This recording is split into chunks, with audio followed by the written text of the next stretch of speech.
Противостояние ЧП – залог грамотной стратегии. Чувашские спасатели подвели итоги прошлого года и обсудили перспективы на будущее.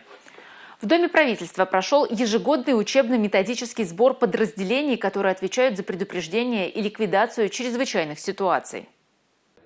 От инновационного респиратора, которого назвали Алиной, до современной экипировки водолазов. Все то, что применяют в своей работе спасатели в этом зале. Сложно представить, как раньше погружались на глубину в шлемах, которые весят 20 килограммов. Сейчас снаряжение легче и в надежности не уступает.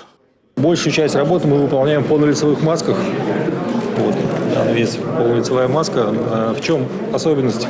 Здесь подключается как гидроакустическая связь, вот, до 500 метров, так и проводная связь.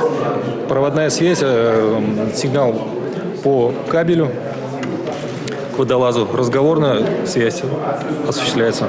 Костюм вот у нас сухого типа. В нем погружаются утеплители, пассивный утеплитель шерстяной, либо синтетический. Предупредить ЧП – тоже задача спасателей. Чего стоит опасаться на воде, в первую очередь обучают детей. Уроки идут на пользу. У нас во главе угла стоит профилактика. Наша целевая аудитория – это дети с 1 класса до 11 класса. Но мы и в садиках проводим, и в долах проводим.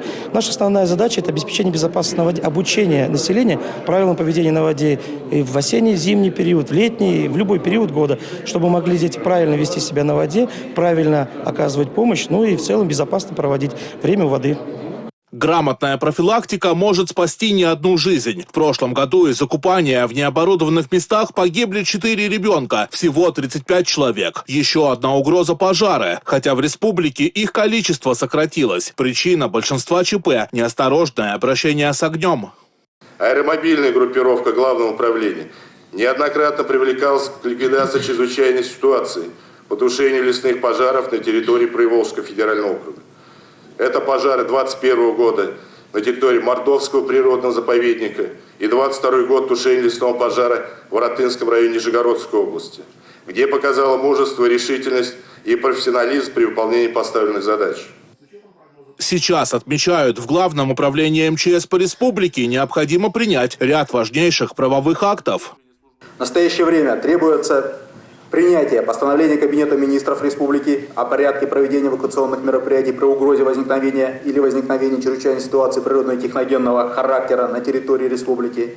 Проект постановления в данный момент проходит процесс согласования заинтересованных органов власти. Особое внимание МЧС приковано к учебным заведениям. Так, после капитального ремонта красноармейской школы подрядчики не установили сигнализации о пожаре. Для детей это потенциальный риск. От муниципалитетов в ведомстве требуют составить грамотные планы гражданской обороны и защиты людей. По состоянию на сегодняшний день в Главном управлении не представлены планы город Шумерля, Порецкий, Цивильский и Чебоксарский муниципальные округа. Подводя итог по вопросу про разработку и уточнение планов гражданской обороны и защиты населения, предлагаю до 1 марта текущего года представить на проверку планы гражданской обороны и защиты населения вышеуказанными муниципальными округами. Несмотря на то, что на дворе январь, в МЧС призывают готовиться и к предстоящему паводку. Сценарий этого природного явления можно спрогнозировать. Дмитрий Ковалев и Бахтияр Велиев. Республика.